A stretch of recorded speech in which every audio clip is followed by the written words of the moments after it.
নমস্কার সুপ্রিয় শিক্ষার্থীবৃন্দ, আশা করি সকলে ভালো আছেন। আমরা চ্যাপ্টার 5 এ লেকচার 4 এ গত ক্লাসে আমরা কয়েকটি প্রোগ্রাম নিয়ে আলোচনা করেছি এবং প্রোগ্রামিং ক্লাসগুলো ধারাবাহিকভাবে চলছে। আজকে আমরা লেকচার 5 এ তিনটা প্রোগ্রাম নিয়ে আলোচনা করব। তিনটা প্রোগ্রাম বলতে প্রথম প্রোগ্রামটা হচ্ছে তিনটি সংখ্যার গড় নির্ণয় করার জন্য যদি সি প্রোগ্রাম করতে বলে তাহলে আমরা সেটা কিভাবে করতে পারি। তো আগামী প্রথমে আমাদেরকে কি করতে হবে বলছিলাম যে প্রোগ্রামিং করতে গেলে আমাদেরকে কাগজ কলমে কিছুটা অ্যানালাইসিস করতে হবে যে কি কি ভেরিয়েবল লাগতে পারে বা প্রসেসিংটা কিভাবে হবে। কারণ একটা প্রোগ্রাম ম্যানেজ করতে গেলে ইনপুট, প্রসেস, আউটপুট এই তিনটাকে আমাকে মাথায় আগে আনতে হবে। ইনপুট, প্রসেস, আউটপুটগুলো যদি আমি না জানি বা না বুঝে তাহলে প্রোগ্রামিংটা করা মোটেও সহজ হবে না। সেই জন্য তিনটি সংখ্যার গড় নির্ণয় আমরা সাধারণত তিনটি সংখ্যা বলুক বা যতটি সংখ্যা বলুক আমরা কি করতে পারি যে তিনটি সংখ্যার জন্য যদি বলে ধরে নিলাম 5, 10 বা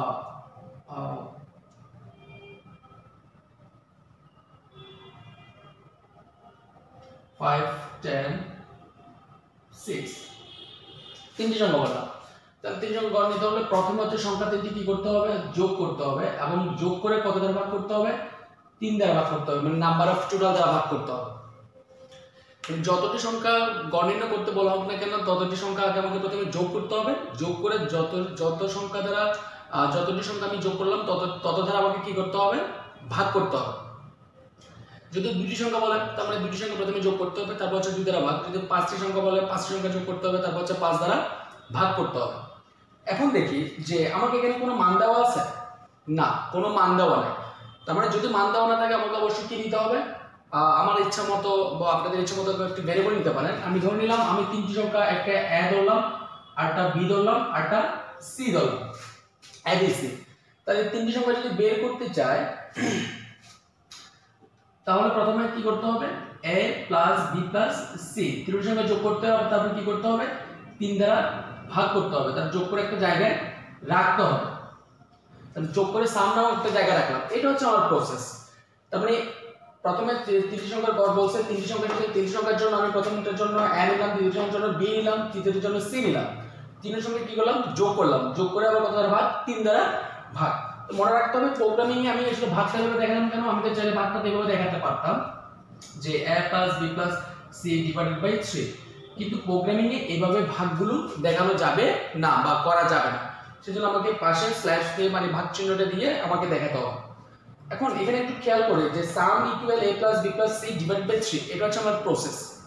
তো প্রসেসের মধ্যে আমাকে তাহলে ইনপুট হিসেবে কি কাকে আমি আমার রাইট হ্যান্ড সাইডটা আমাকে দেখতে হবে যে রাইট হ্যান্ড সাইডের মধ্যে অজানা মান কি আছে, a আছে, b আছে, c আছে। তারপরে আমি বলছিলাম যেগুলো অজানা মান থাকবে শুধুমাত্র তাদের জন্য আমরা কি নিব, ভেরিয়েবল স্ক্যানফ করব। ভেরিয়েবল কি করব, স্ক্যানফ করব, ইনপুট হিসেবে নেব। তাহলে প্রোগ্রামটা শুরু করা যাক। প্রথমে কি করতে হবে, আমরা সবাই জানি যে প্রথমে একটা লাইব্রেরি ফাংশন লাগবে,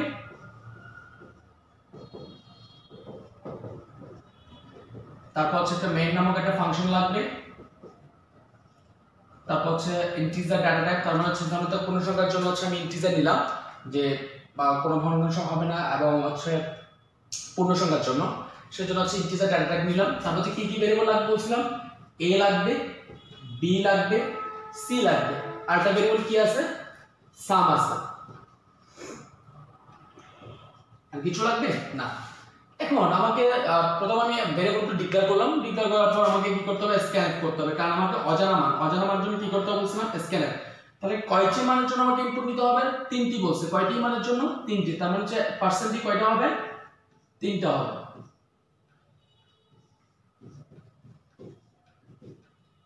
এই পার্সেন্টটি কয়টা দিলাম, 3টা দিলাম। এখন আমাকে ভেরিয়েবলগুলো লিখতে হবে। তার মানে আমি যদি ভেরিয়েবলগুলো এখন লিখি ampersand of a, ampersand of b, ampersand of c, সেমগুলো দ্বারা শেষ করতে হবে। তাহলে এখানে পার্সেন্ট কয়টা তিনটা, কারণ হচ্ছে আমরা তিনটা ভেরিয়েবলকে ইনপুট হিসেবে মান রাখতে হবে, মান নিতে হবে। তার মানে এ এর জন্য হচ্ছে এটা, বি এর জন্য হচ্ছে এটা, সি এর জন্য হচ্ছে এটা। তাহলে পার্সেন্ট ডি কেন? কারণ হচ্ছে এই এবিসি যেগুলোতে আমি ইনপুট নিচ্ছি সেগুলো হচ্ছে আমার ডাটাতে কি আছে, ইন্টিজার আছে। ইন্টিজার ডাটাতে ফরম্যাট এসএসআর হচ্ছে percent D.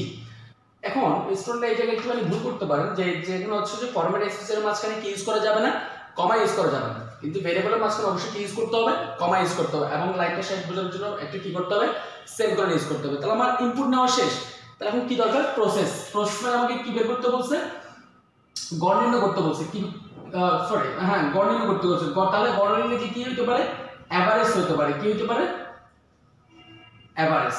Average equal a plus B plus C divided by 3। তার মানে গড়। তার মানে আমি এখানে এভারেজ ভেরিয়েবলটা ইউজ করছি, সাম ইউজ করি না। তাহলে আমি এখানে সামটা কাটা দিয়ে কি নিতে পারি,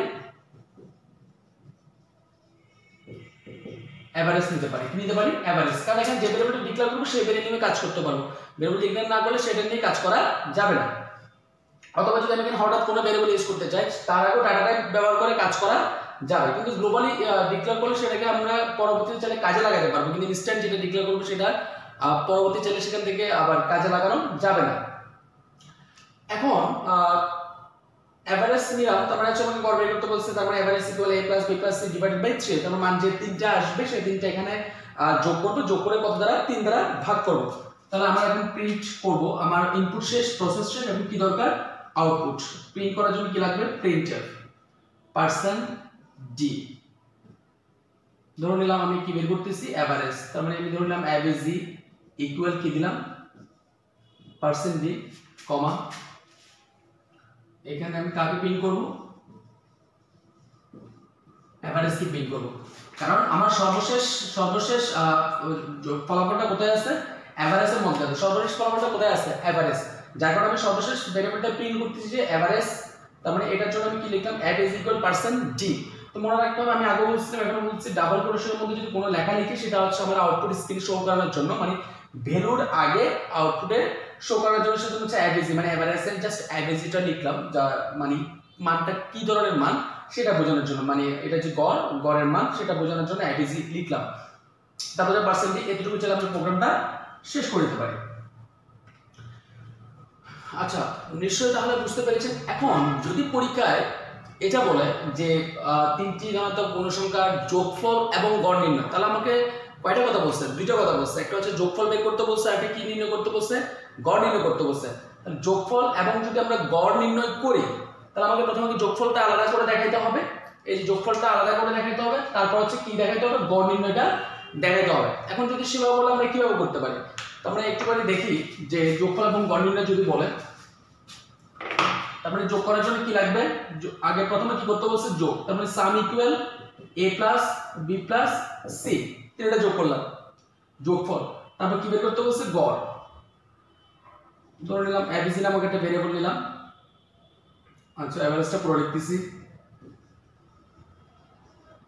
এভারেজ ইকুয়াল, তার আমার যোগফলটা কোথায় জমা আছে, সামে জমা আছে। তার মানে আমি কি এখানে কি আবার এটা লিখবো না, কারণ যোগফলটা অলরেডি কোথায় রাখছি, সামে রাখছি। তার মানে কি করতে হবে, সাম ডিভাইডেড 3, সাম ডিভাইডেড 3, মানে যোগফল যেখানে জমা আছে তাকে আমি কত দ্বারা ভাগ করব, 3 দ্বারা ভাগ করব। এটা হচ্ছে যদি যোগফল এবং গড় নির্ণয়ের জন্য বলে, যদি যোগফল এবং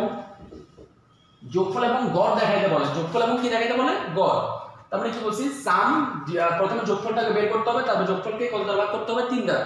যদি দুইটি সংখ্যা বলে তারা কত দ্বারা ভাগ করতে হবে, 2 দ্বারা। তারপর যখন আমি প্রিন্ট করব, প্রিন্টার আমি প্রথমে যোগফল বের করতে বলছে, তার মানে টোটাল ইকুয়াল পার্সেন্ট ডি। তারপর হচ্ছে একটা স্ল্যাশ এন ইউজ করি।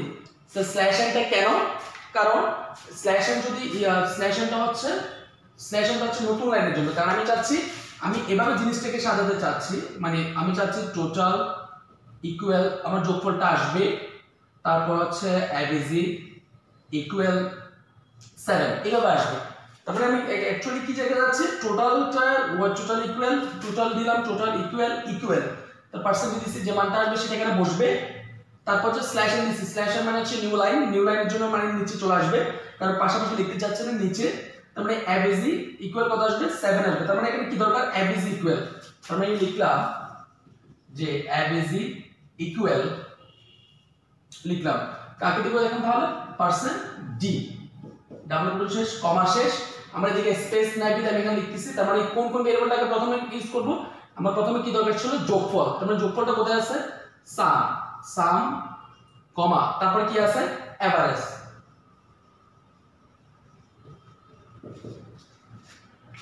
তাহলে আমার প্রোগ্রামটাকে আমি শেষ করে দিতে পারি। তারপরে হচ্ছে প্রিন্টএফ আবার বলতেছি টোটাল ইকুয়াল পার্সেন্ট ডি, তার মানে হচ্ছে প্রথমটা এই রেজাল্টটা হচ্ছে এইটা যেটা আছে সেটা হচ্ছে শুধুমাত্র এটার জন্য, মানে এইভাবে দেখাবে। স্ল্যাশটা হচ্ছে নতুন লাইন সৃষ্টি করার জন্য, মানে নতুন নিচে লাইন নিচে নামানোর জন্য। তারপর হচ্ছে এবিসি পার্সেন্ট ডি আছে যেটা সেটা হচ্ছে এভাবে আউটপুট স্ক্রিনে শো করানোর জন্য। এখন আশা করি বুঝতে পারছেন। তো বাসায় আপনারা একটা হোমওয়ার্ক করতে পারেন বা এটা করে ট্রাই করতে পারেন, সেটা হচ্ছে প্রশ্নটা এভাবে হতে পারে দুটি ধনাত্মক পূর্ণসংখ্যার যোগফল এবং গড় নির্ণয়ের জন্য সি প্রোগ্রাম লিখো, অথবা এভাবে হতে পারে দুটি সংখ্যার যোগফল নির্ণয়ের জন্য দুটি সংখ্যার গড় নির্ণয়ের জন্য সি প্রোগ্রাম লিখো। এখন একটা দেখবো যদি আমাকে বৃত্তের ক্ষেত্রফল নির্ণয় করতে বলে, কিসের একটি বৃত্তের ক্ষেত্রফল, যদি বলো যে বৃত্তের ক্ষেত্রফল নির্ণয় করার জন্য তাহলে আমাকে অবশ্যই কি লাগবে, ও সরি এই ভেরিয়েবলের ক্ষেত্রে আমি সাম ভেরিয়েবলটা কিন্তু আমি ডিক্লেয়ার করে নিই, তার মানে হচ্ছে এটা সিনট্যাক্স এরর হবে। এই ভেরিয়েবলের ক্ষেত্রে কি ইউজ করে নিই, মানে এই প্রোগ্রামিং এর ক্ষেত্রে কিন্তু এখানে কিন্তু এভারেজ এই সাম ইউজ করছিলাম, সামটা কিন্তু আবার কি করতে হবে ডিক্লেয়ার করতে হবে, সামটা কি করতে হবে ডিক্লেয়ার, কারণ এটা ডিক্লেয়ার না করলে সাম ভেরিয়েবলটা পাবে না কাজ করার জন্য। তাহলে এখানে যে ভেরিয়েবলগুলো আমরা ইউজ করব, এখানে সাম ইউজ করছি সাম অবশ্যই ডিক্লেয়ার করতে হবে, এভারেজ ইউজ করলে এভারেজ ডিক্লেয়ার করতে হবে, এবিসি ডিসি এবিসি গুলো ডিক্লেয়ার করতে হবে। মানে যে যে ভেরিয়েবলগুলো আমরা কাজ করব সেগুলো অবশ্যই আগে কি করতে হবে ডিক্লেয়ার করতে হবে। যদি আমরা ডিক্লেয়ার না করি সেগুলো হচ্ছে কম্পাইলার পাবে না, যদি না পায় তাহলে সেটাকে সিনট্যাক্স এরর হিসেবে ধরে নেবে। এখন আসি যদি বৃত্তের ক্ষেত্রফল নির্ণয় করতে বলে, তাহলে একটা যদি বৃত্ত থাকে বৃত্তের ক্ষেত্রফল যদি নির্ণয় করতে বলে তাহলে ক্ষেত্রফলের সূত্রটা কি আমরা জানি, ক্ষেত্রফল ইকুয়াল কি আসবে পাই ব্যাসার্ধ স্কয়ার, পাই ব্যাসার্ধ স্কয়ার। তাহলে পাই এর মান কত 3.1416, ব্যাসার্ধকে এখানে কি দ্বারা রিপ্রেজেন্ট করা হচ্ছে, তার মানে হচ্ছে r দ্বারা রিপ্রেজেন্ট কি দ্বারা, তার মানে r স্কয়ার, তার মানে 3.1416 ইনটু r স্কয়ার ব্যাসার্ধকে r দ্বারা রিপ্রেজেন্ট করা হচ্ছে। তো সূত্রটা আমাকে অবশ্যই মাথায় রাখতে হবে। আর এখন যদি আমি সেটাকে সাজাই, তার মানে আমরা জানি আমরা ম্যাথমেটিক্যাল টার্মে পড়ছিলাম বা ছোটবেলা আমরা ম্যাথে করি যে s কে থাকলে কিভাবে লেখা যায় a ইনটু a, তো প্রোগ্রামিং এ s কে থাকলে এভাবে s কে প্রোগ্রামিং এ লেখা যাবে না, তো সেটাকে বিটা পদ্ধতিতে লেখা যেতে পারে বা ভেঙে লিখতে পারেন, অথবা পাওয়ার আকারে একটা ম্যাথমেটিক্যাল ফাংশনকে কল করে ম্যাথমেটিক্যাল লাইব্রেরিকে কল করে পাওয়ার আকারে করা যাবে। তো কিভাবে করবে সেটা দেখতেছি, আগে এটাকে কি করতে হবে খুব ভাঙতে হবে, ভেঙে একটু সাজাতে হবে। তার মানে কি আসবে 3.1416 ইনটু r ইনটু r, তার মানে কোনো পরিবর্তন নেই, r স্কয়ার কে আমি r ইনটু r লিখলাম। তাহলে এই ক্ষেত্রফল ইংরেজি কি হবে এরিয়া। তাহলে একটু ভালো করে খেয়াল করুন তো, তার মানে এই জিনিসটা হচ্ছে আমার মূল প্রসেস, কিন্তু এটা হচ্ছে প্রোডাকশন আমার সূত্রের জন্য কাজ করার জন্য। তারপরে একটা বৃত্তের ক্ষেত্রফল বের করতে গেলে পাই ব্যাসার্ধ স্কয়ার, তারপরে ব্যাসার্ধকে আমি r মনে করলাম, তাহলে r স্কয়ার ব্যাসার্ধটাকে r হিসেবে রিপ্রেজেন্ট করলাম। তারপর হচ্ছে এরিয়া ইকুয়াল কি আছে, তারপরে ক্ষেত্রফল ইংরেজি এরিয়া, তারপরে area equal 3.1416 into r into r। তাহলে এখানে আমাকে এখন দেখতে হবে যে এখানে অজানা মান কি আছে, কি আছে অজানা মান কি আছে, যেমন হচ্ছে ব্যাসার্ধটা আমার কি আছে মানটা অজানাই আছে, তাই তো। তাহলে আমাকে কি বারবার বলছিলাম আমাকে এখানে আগে, তাহলে প্রথম আগে দেখতে হবে ইনপুট, আমার ইনপুট কি কি আছে, ইনপুট হচ্ছে আমাকে যেহেতু যেটা অজানা মান সেটা আমাকে ইনপুট হিসেবে কাজ করাইতে হবে। তাহলে ভেরিয়েবল কি কি আছে, একটা হচ্ছে এরিয়া আরটা হচ্ছে r, তার মানে এগুলো দেখেন এগুলো হচ্ছে ভগ্নাংশ আসার সম্ভাবনা থাকবে, ভগ্নাংশ আসার সম্ভাবনা থাকবে। যদি ভগ্নাংশ আসার সম্ভাবনা থাকে তার মানে কোন ধরনের ডাটা টাইপ নিতে হবে, ফ্লট নামক ডাটা টাইপ নিতে হবে। কোন ধরনের ফ্লট r কমা এরিয়া, ফ্লট r কমা এরিয়া নিলাম। তার মানে আমার ভেরিয়েবল কি কি ছিল, একটা ছিল এরিয়া আর একটা ছিল r, যেগুলো ভগ্নাংশ আসার সম্ভাবনা আছে ক্যালকুলেশন করার পর সেজন্য আমাকে ফ্লটে নিয়ে নিলাম। তারপর কি আছে আমাকে এখন অজানা মানটা খুঁজতে হবে, তার মানে অজানা মান কি আছে r, তাহলে কাকে স্ক্যানফ করতে হবে স্ক্যানফ। এখন কি পার্সেন্ট ডি হবে না, পার্সেন্ট এফ হবে। কেন এফ হবে? কারণ হচ্ছে আমি কাকে নিয়ে কাজ করতেছি, ফ্লোট ডায়াগ্রাম নিয়ে কাজ করব, তার মানে হচ্ছে পার্সেন্ট এফ কার জন্য, আর এর জন্য, এম পার্সেন্ট অফ আর। তারপর এখন জাস্ট আমার ইনপুট শেষ হলে প্রসেসটা পুরো আমাকে ওই যেটা আমি ক্যালকুলেশন করছি প্রসেসটা সম্পূর্ণ কি হয়ে যাবে, বসে যাবে। তার প্রসেস কি আছে, এরিয়া ইকুয়াল 3.1416 ইনটু আর ইনটু আর। তো মনে রাখতে হবে যে এখানে ইনটু গুলোকে বোঝানোর জন্য স্টার আকৃতি দিতে হবে। তো স্টার আকৃতি কিভাবে, এভাবে কিন্তু স্টার আকৃতি দিলে হবে না, তার মানে এভাবে দিয়ে এভাবে দিয়ে এভাবে দিয়ে এভাবে করে স্টার আকৃতি করে দিতে হবে ইনটু গুলো বোঝানোর জন্য। এভাবে দিলাম সেটা হচ্ছে রঙের মতো বোঝাবে, তার মানে হচ্ছে ইনটু গুলো এভাবে দিতে হবে। এখন আসি, তার মানে হচ্ছে আমার ইনপুট নেওয়া শেষ, তারপর হচ্ছে প্রসেস শেষ, তারপর এখন কি দরকার, আউটপুট। আউটপুট মানে কি বলছিলাম, আউটপুট হচ্ছে প্রিন্টএফ পার্সেন্ট ডি হবে নাকি পার্সেন্ট এফ হবে, অবশ্যই পার্সেন্ট এফ হবে, কারণ আমরা কাকে নিয়ে কাজ করতেছি, ফ্লটকে নিয়ে কাজ করতেছি, ফ্লট এরিয়া। আমরা হচ্ছে আমার প্রোগ্রামটা শেষ। এখন যদি আমরা প্রোগ্রামিং এ যদি বলে যে অথবা যদি বলে যে শুধুমাত্র দশমিকের পরে দ্বিগুণ নিতে চাচ্ছি, আমরা কি নিতে চাচ্ছি, যে আমার আনসার যেটা আসবে সেটা হচ্ছে দশমিকের পর, ধরে নিলাম আমার আনসার আসছে কত, মনে করেন যে 3.25112, মানে এরকম একটা মান চলে আসছে, এরিয়ার একটা মান চলে আসছে। আমি চাচ্ছি দশমিকের পর কয়গুণ নিতে, দ্বিগুণ নিতে। যদি দশমিকের পর দ্বিগুণ নিতে চাই তাহলে আমার শুধুমাত্র এই জায়গায় একটা পরিবর্তন করতে হবে। তাহলে প্রিন্টএফটা কিভাবে লিখতে হবে, যদি দশমিকের পরে দ্বিগুণ চাই তাহলে প্রিন্টএফটা %.2f এরিয়া, তার মানে হচ্ছে এই প্রিন্টএফটা তখন এভাবে লিখতে হবে। তার মানে যদি দশমিকের পর দ্বিগুণ চাই, এই প্রিন্টএফটা না লিখে এই প্রিন্টএফটা এভাবে লিখতে হবে। তার মানে সবকিছু ঠিক আছে, শুধুমাত্র এই পার্সেন্ট এখানে কি হবে, এফ এর আগে 0.2 হবে, এবার আগে কি হবে 0.2, তার মানে এই 0.2 দ্বারা কি বোঝাবে, দশমিকের পর আমি শুধুমাত্র কয় ঘর চাচ্ছি, দুঘরটা প্রিন্ট করে যাচ্ছে, সেজন্য হচ্ছে কি আসবে 0.2 আসবে। আশা করি বুঝতে পেরেছেন। আরেকটা পদ্ধতি বলছিলাম যে যদি আমরা এটাকে এখানে আর ইনটু আর না দিয়ে যদি অন্যভাবে করতে চাই বা ভিন্ন মাত্রায় করতে চাই তাহলে সেটাকে আরেকভাবে করা যায়। তার মানে আরেকভাবে বলতে, তার মানে আগে ম্যাথমেটিক্যাল ফাংশনকে কল করতে হবে, ম্যাথমেটিক্স লাইব্রেরিকে কল করতে হবে। আমাকে প্রথমে কি করতে হবে, হ্যাশ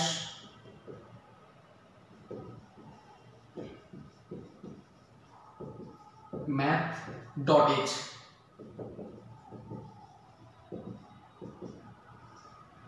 math.h, তার মানে এখানে কি কাজ করব, যে আর স্কেয়ারটাকে যদি আমি চেঞ্জ করতে চাই শুধুমাত্র এখানে যদি চেঞ্জ করতে চাই তাহলে লিখতে হবে যে পাও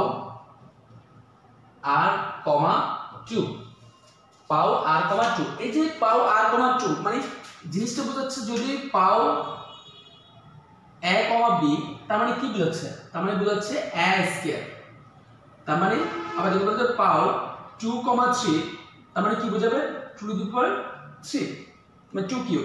তাহলে এখানে কি বোঝাচ্ছে, পাও আর কমা 2, তার মানে হচ্ছে প্রথমটার উপর দ্বিতীয়টা উঠে যাবে, তার মানে হচ্ছে আর স্কয়ার। আর স্কয়ার মানে কি হবে, আর ইনটু আর, তার মানে এটা বোঝাবে। এই যে আমি এখানে পাও ব্যবহার করতেছি, এই যে পাও ফাংশনটাকে ব্যবহার করতেছি, পাও ফাংশনটাকে কাজে লাগাচ্ছি, পাও ফাংশনটাকে কাজে লাগানোর জন্য, তাহলে সেটা কোথায় থাকবে, সেটা আমার লাইব্রেরি ফাংশন কোনটায় থাকবে, math.h নামক ফাংশনে থাকবে। এই ম্যাথমেটিক্যাল টার্মগুলো করার সময় আমাকে অবশ্যই কাকে ডিক্লেয়ার করতে হবে, ম্যাথ নামক লাইব্রেরি ফাংশনকে ডিক্লেয়ার করতে হবে। এখন যদি বলে যে আয়তক্ষেত্রের ক্ষেত্রফল নির্ণয়ের জন্য সি প্রোগ্রাম,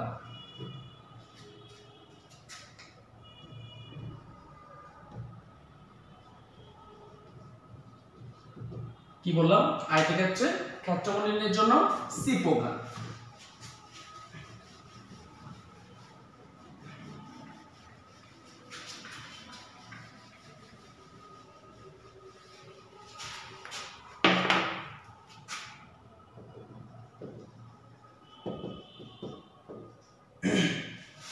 তাহলে একটা আয়তক্ষেত্র যদি আমরা আঁকি, আয়তক্ষেত্রের ক্ষেত্রফল আমরা জানি, এটা আপনারা সবাই সূত্র হিসেবে জানেন যে ক্ষেত্রফল ইকুয়াল দৈর্ঘ্য গুণ প্রস্থ।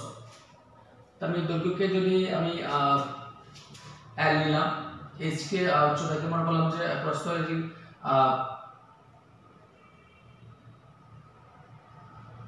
উচ্চতাকে মনে করো আমি h নিলাম, আর বা প্রস্থকে যদি আমি l নিলাম, বা যে কোনো কিছু নেওয়া যেতে পারে, অথবা আমি এটাকে যদি a মনে করি, দৈর্ঘ্যকে a মনে করলে প্রস্থকে যদি b মনে করি, আর যা যা ইচ্ছা মতো করে যে কোনো ভেরিয়েবল নেওয়া যেতে পারে। তার মানে ক্ষেত্রফলকে যদি কি মনে করি এরিয়া, তার মানে এরিয়া ইকুয়াল কি বলা হচ্ছে a ইনটু b করলাম, তার মানে এটাকে কি, তার মানে দৈর্ঘ্য ইনটু প্রস্থ। তার মানে যদি একটা আয়তক্ষেত্রের ক্ষেত্রফল বের করতে যাই, তার মানে হচ্ছে আমাকে দৈর্ঘ্য প্রস্থের গুণফলটা হচ্ছে আমার আয়তক্ষেত্রের ক্ষেত্রফল। তার মানে দৈর্ঘ্য এবং প্রস্থ, তার মানে দৈর্ঘ্যের জন্য যে কোনো একটা ভেরিয়েবল, প্রস্থের জন্য যে কোনো একটা ভেরিয়েবল, দুটোটা গুণ করে দিলে আমার আনসারটা পাওয়া যাবে। তার মানে এখানে ভেরিয়েবল কি কি ব্যবহৃত হয়েছে, 1 2 3 কি কি ব্যবহৃত হয়েছে, তিনটা ভেরিয়েবল। কি কি? একটা হচ্ছে ইন্টিজার এরিয়া, তারপর একটা হচ্ছে a, তারপর একটা হচ্ছে b। তাহলে অজানা মান কি আছে? অজানা মান একটা হচ্ছে a, একটা হচ্ছে b। তাহলে অজানা মান থাকলে কি করতে হবে বলছিলাম, স্ক্যানফ করতে হবে। কয়টি মানের জন্য? দুইটি মানের জন্য, ampersand of a, ampersand of b। তারপর হচ্ছে আমার ইনপুট নেওয়া শেষ, তারপর হচ্ছে প্রসেসটি কি হবে, area equal a into b। তাহলে আমার প্রসেস শেষ। প্রসেস শেষ হলে আমাকে কি করতে হবে, জাস্ট প্রিন্ট করে দিতে হবে, প্রিন্টফ, তার মানে প্রিন্টফ পার্সেন্ট d কমা এরিয়া। প্রোগ্রামটাই হচ্ছে এতটুকু। যদি বাবা থাকতো যে আয়তক্ষেত্রটা যদি সামান্তরিক ক্ষেত্রফল বের করার জন্য, তার মানে সামান্তরিক ক্ষেত্রফল বের করার জন্য কি হবে, ভূমি গুণ উচ্চতা। তাহলে ভূমির জন্য যদি আমি ভূমি গুণ উচ্চতা, ভূমির জন্য যদি b নিই, উচ্চতার জন্য যদি h নিই, তার মানে b ইনটু h, তার মানে সেম বিষয়। তো আমাকে যদি সেটাকে হচ্ছে কি বলছিলাম, সামান্তরিকের জন্য, তার মানে এখানে এক জায়গায় যদি b আর b জায়গায় যদি এখানে h বসায়, তারপরে সেম এখানে সেম ভাবে শুধু এগুলো চেঞ্জ বা এটা দিয়েও কাজ চালানো যাবে। এটাকে যদি আয়তক্ষেত্র বলা হয় এভাবে করে কাজ চালানো যাবে, যদি আর সামান্তরিকের জন্য বলা হয় তাও সেম ভাবে কাজ চালানো যাবে। মানে হচ্ছে আয়তক্ষেত্র সামান্তরিক হোক, মানে দুইটা গুণফলটাই আনসার। একটা হচ্ছে দৈর্ঘ্য, সামান্তরিক হলে ভূমি এবং উচ্চতা, সামান্তরিক হলে ভূমি এবং উচ্চতার জন্য বের করতে গুণফলটা হবে, আর আয়তক্ষেত্র হলে দৈর্ঘ্য এবং প্রস্থের গুণফলটা। আশা করি সকলে বুঝতে পেরেছেন। তো আজকের এই তিনটা প্রোগ্রাম বা চারটা প্রোগ্রাম এগুলোই। পরবর্তী ক্লাসে আমরা গসাগু নিয়ে আলোচনা করার চেষ্টা করব, গসাগু লসাগু নিয়ে। ততদিন পর্যন্ত ভালো থাকবেন, সুস্থ থাকবেন। ধন্যবাদ সকলকে।